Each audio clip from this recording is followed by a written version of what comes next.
Dr. Geeta, I am so excited to have you with us to talk about menopause today. Thank you for joining us. Thank you. Thanks, Anika, and thank you for giving me the opportunity to talk about one of my favorite topic on menopause. Well, ever since we started Femoai, we've been waiting to speak to the right person about menopause, and we are so happy to have found you. For our viewers, Dr. Gita Mishra is Professor of Life Course Epidemiology and the Deputy Head of the School of Public Health at the University of Queensland. So let's talk about menopause. Let's start with a quick 101 on menopause, what it is, what are the types, and what are the various stages of menopause. Okay, thank you, Anika. So basically, all women will experience menopause. So there's no way out of it. It is a natural process, part of aging. And most of us will spend at least 1/3 of our life in the postmenopausal stage. So there are two types of menopause. One is natural menopause, and that is really due to aging, where the ovaries stop producing eggs and the women experiences there's a permanent cessation of her period. So that's how we define menopause. It happens during midlife, and it is when the women's periods stop permanently. And so with natural menopause, it is because of age. And then you have the other type of menopause, which is called surgical menopause. This is when the woman has had both her ovaries removed. It usually happens during the time of hysterectomy. You may say why the ovaries are removed, and one reason for it may be because of cancer, ovarian cancer, so they remove the ovaries. So when that happens, the women instantly fall into menopausal stage right away. Mm-hmm. So those are the two types to really keep in mind about. Now, you ask about a question about menopausal transition. So it is really a stage in midlife when women goes from premenopause, so this will be in her late 30s, early 40s, from premenopause to then she goes through a stage of perimenopause. And during perimenopause, this is when her periods frequency and the blood flow will fluctuate. And this is when she will start experiencing some of the symptoms of menopause, which we'll talk about later on. Right. And that can go on sometimes for 4 years, perimenopausal, where you're still bleeding but not regularly, and the flow is not that heavy, and you're getting all these menstrual symptoms. That can really affect the quality of life of women. And then after that, her period stops permanently. So usually we define age of menopause 12 months after when her period stops permanently. So in the last 12 months, she's not had her period.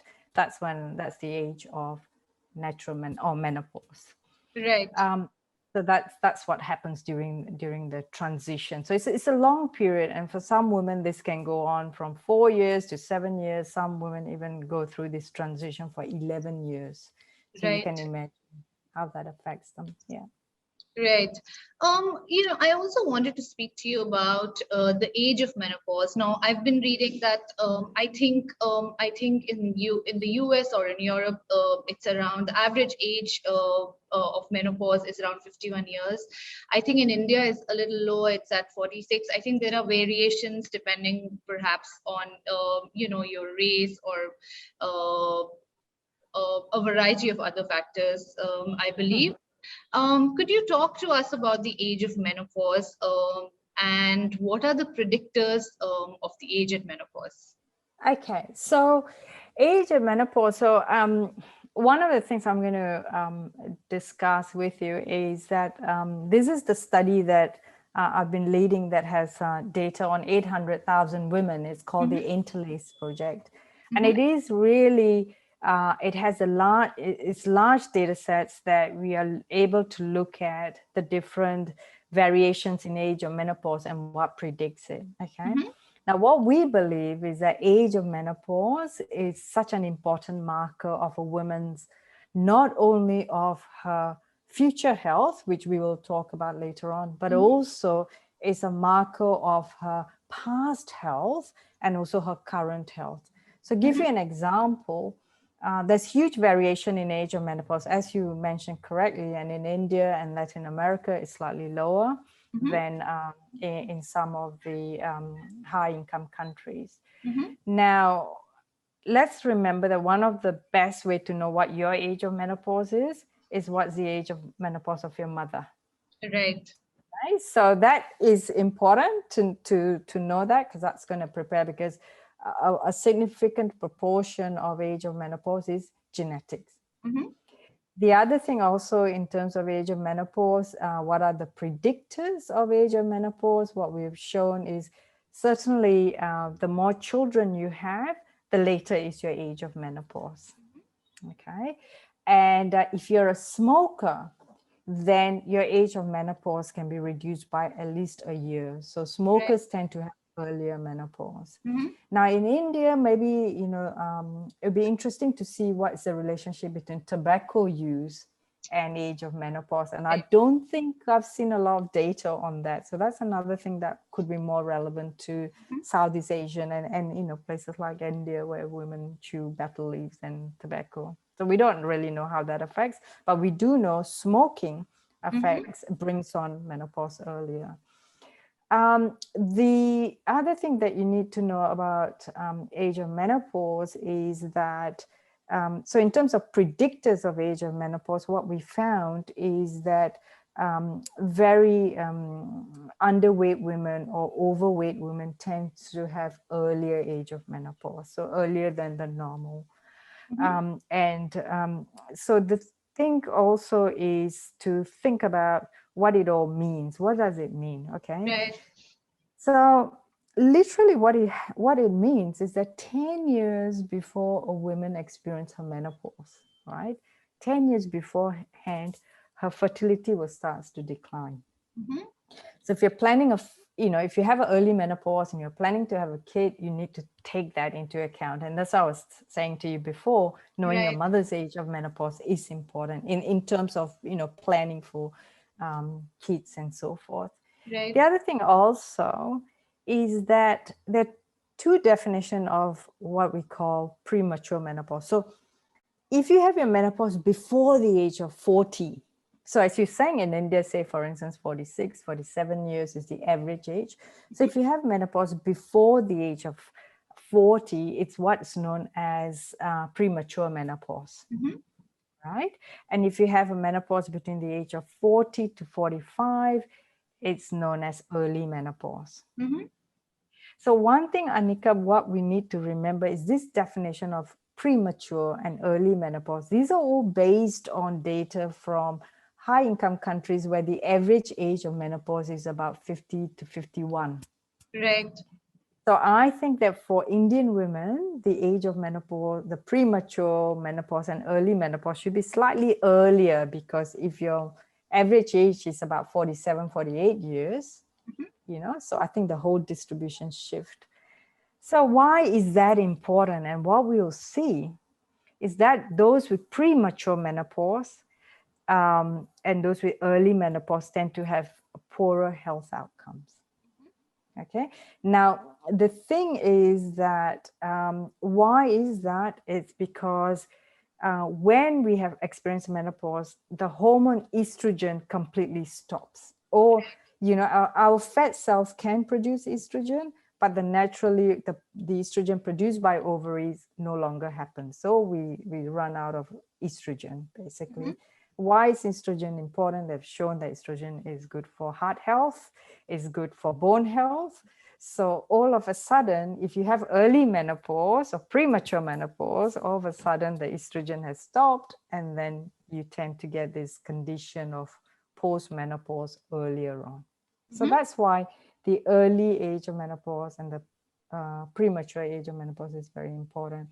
My team has actually published some work on what are the predictors of premature menopause. And what we found, at least in this data set, is that women who have earlier age of menarche, so her period started very earlier on, And also for some reason, she is infertile. So if a woman has period earlier on and if she's infertile, the chances are about 5 times higher for her to experience premature menopause. So Right. it's something in the biology, and I think throughout my talk, when I say, okay, for instance, early menopause is associated with cardiovascular disease. Later on, we'll talk about that. I think we have to be careful that there could be a third factor that is affecting age of menopause and also affecting cardiovascular disease, so Right. we need to keep in mind. So that's why I like to think that age of menopause is a marker of future health, past health, and future. But I'm not saying age of menopause is the one that's causing you to Mm-hmm. have cardiovascular. It's just a marker. So if you're Right. having earlier, you may be at risk. So in some ways, we're very fortunate. We have things like that as a marker, as a crystal ball for our future health. And that's what I see age of menopause to be. Right. I think that's a very important distinction that you made for us there, that menopause doesn't actually cause cardiovascular disease, Mm. but it is an Mm. important marker. I think it is confusing for people sometimes because we often tend to believe that probably menopause causes osteoporosis or it causes cardiovascular disease or heart disease, but that's not true. It's just Yeah, a marker. yeah, it is a marker. And I think what happens menopause, it could be that it is the decline in estrogen that happens during menopause that is driving the poor health outcomes, Right. so I think that's really important to understand. And what is causing us to have osteoporosis, and it is the estrogen. And so and that happens when there's a dramatic decline after menopause, you see. So yeah, so it's important to realize it. And it could be, at the end of the day, there might be some genes that affects both age and menopause and cardiovascular disease, right? So it is the genes that is making both things happen, but we see it as, menopause causing it to have cardiovascular. But actually it's the third party that we need to keep constantly be aware of, that could be something. So in epidemiology, this is what we call, that could be a common cause Mm-hmm. factor, common Right. factors affecting both. Right. So Well, that's how.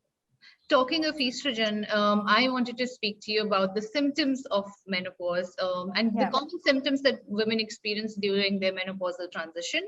I believe one of your research reports talks about the relationship between the age of puberty and obesity with the symptoms of menopause, particularly hot flushes and night sweats.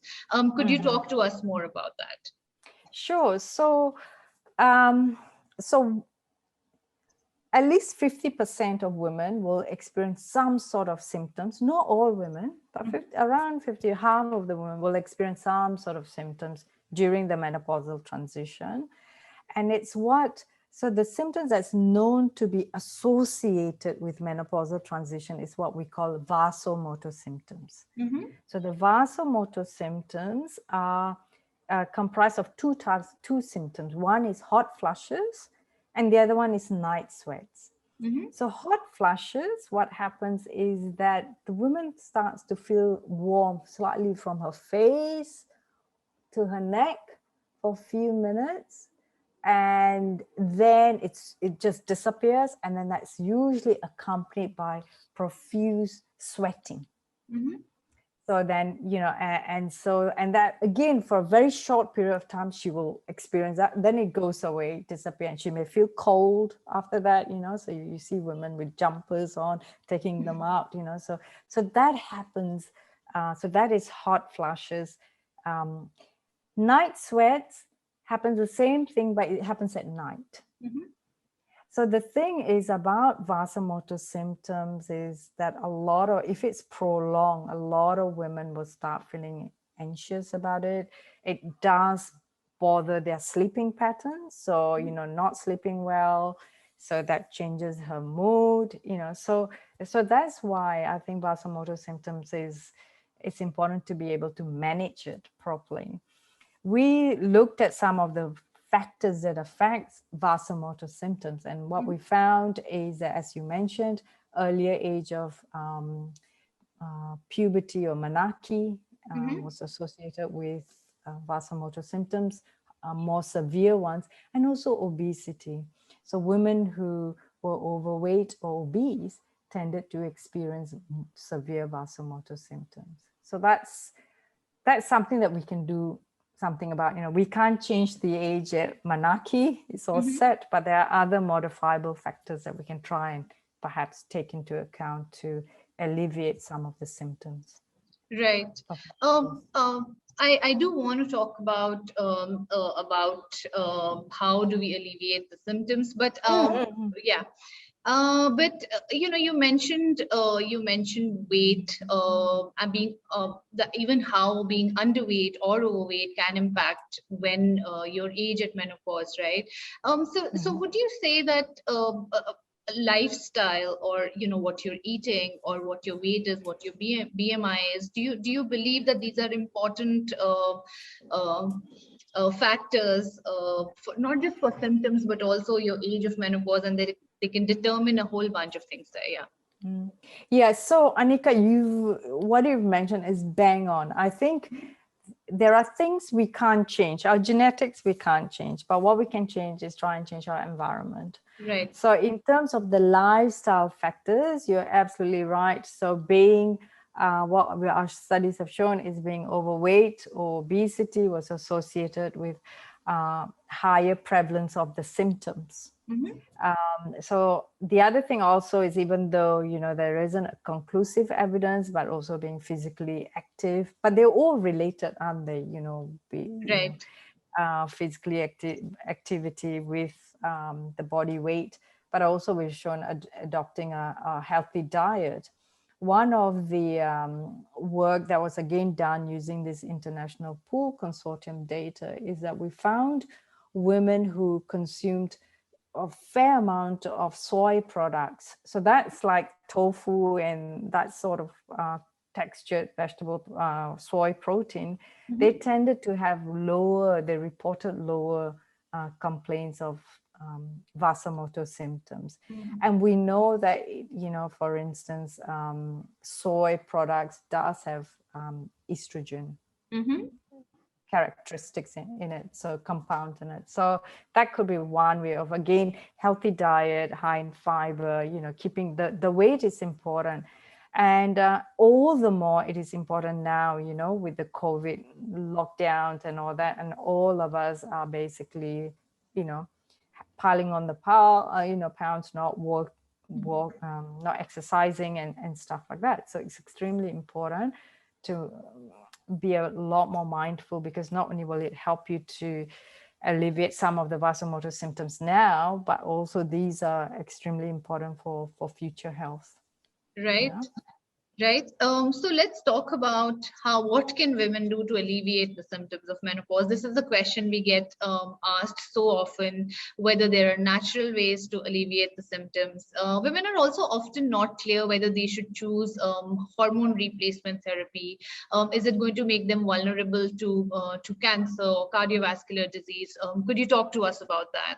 Yes. So if you look at the guidelines, so for instance, the Menopause Society guidelines, whether it's India or the UK one with the nice guidelines, what they will say is that they're not recommending using hormone therapy for a long term, because it does increase risk of all those diseases and breast cancer, as it was reported from the WHI initiatives.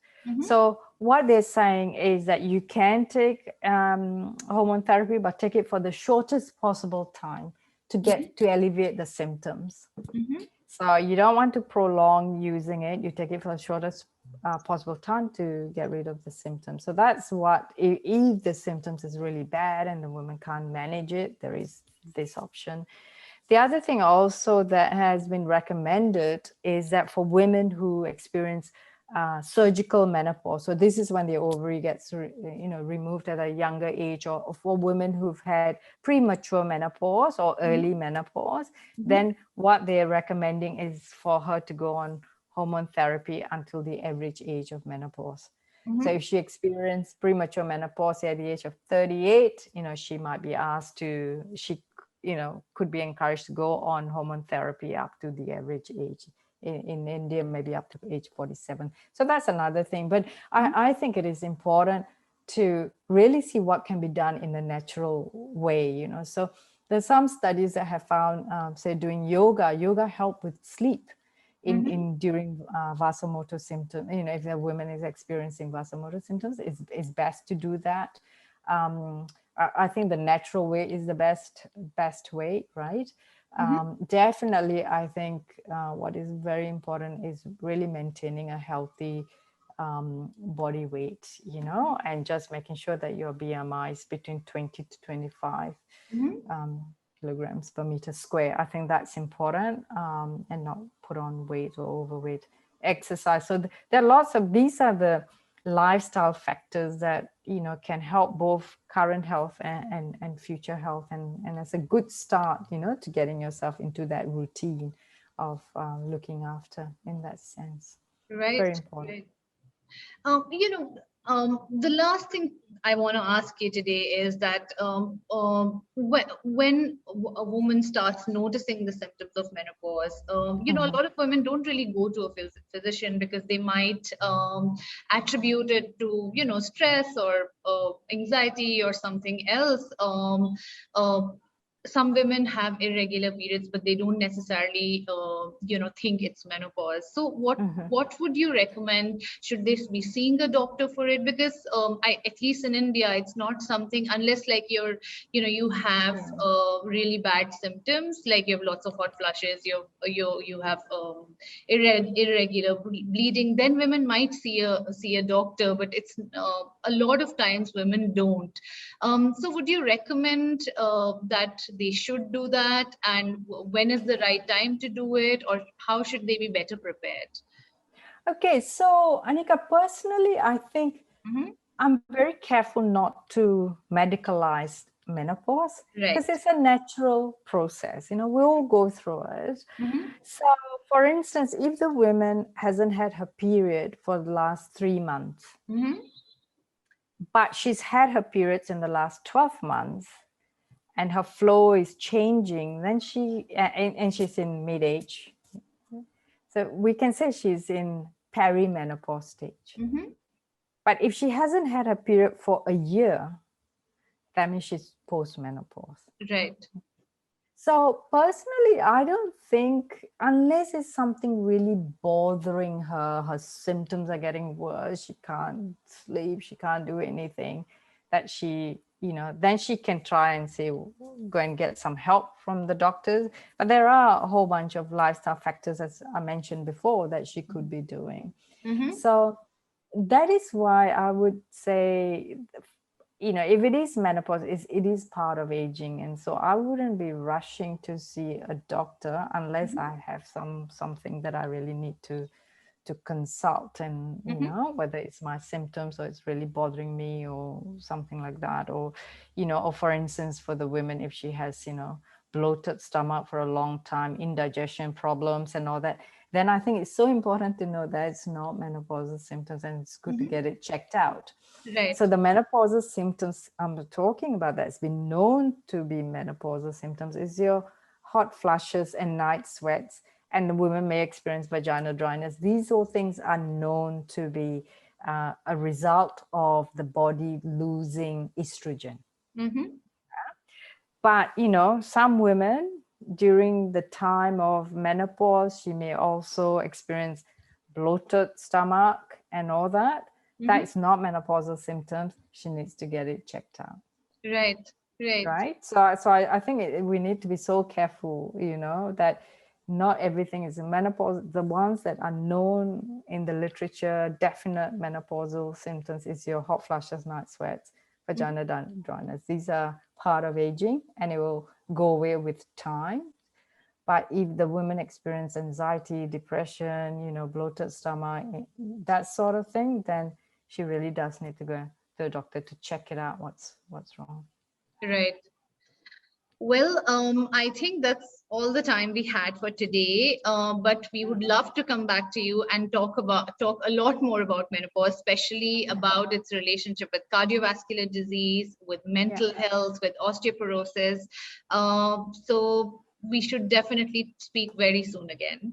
Yeah, thank you so much, Anika, for giving me the opportunity to discuss some of my work from my research. Thank you so much for talking to us, and we would love to speak a lot more about your research very, very soon. Thank you for taking out the time. Thank It was you. a pleasure Thanks, talking Anika. to you.